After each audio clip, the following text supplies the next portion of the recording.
High, আমি doctor Vaishali রয়।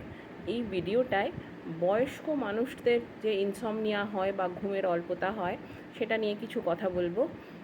Generally দেখা যায় বয়স্ক মানুষদের মধ্যে তো ডিপ্রেশন বা মানসিক অবসাদটা বেশি পরিমাণে থাকে।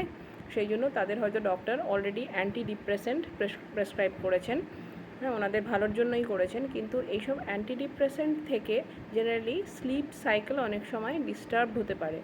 সেই জন্য যদি আপনার অ্যান্টি ডিপ্রেসেন্ট কিছু চলছে, হয়তো ডক্টর দিয়েছেন, তাহলে প্রথমেই স্লিপ ডিস্টারবেন্স হলে ওনার সাথে আগে কথা বলুন। উনি হয়তো কিছু চেঞ্জ আনবেন ওনার প্রেসক্রিপশনের মধ্যে। হ্যাঁ, সেটা তো হলোই।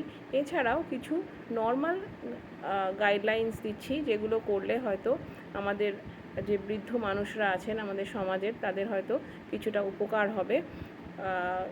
তা সেগুলো হলো, প্রথম কথা যে স্লিপ হাইজিন, অর্থাৎ উনি যেখানে শুচ্ছেন রাত্রিবেলায় সেখানেই যেন রোজ একই ঘরে শোন, এবং সেখানে যেন সাউন্ড কম থাকে বা না থাকে, আর লাইটটা যেন ডিম লাইট হয়, অতিরিক্ত আলো না থাকে সেখানে, এবং প্রত্যেক দিন যেন উনি মোটামুটি একই টাইমে শুতে যান।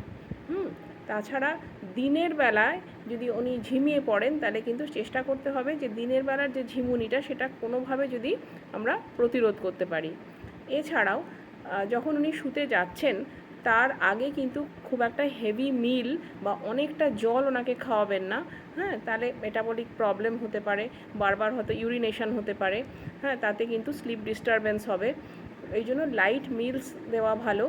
আর যখন উনি শুতে যাবেন তার আগে ডেফিনেটলি অ্যালকোহল বা কোনো ধরনের ক্যাফিন, হ্যাঁ, এইগুলো যেন না খান, সেটা দেখতে হবে।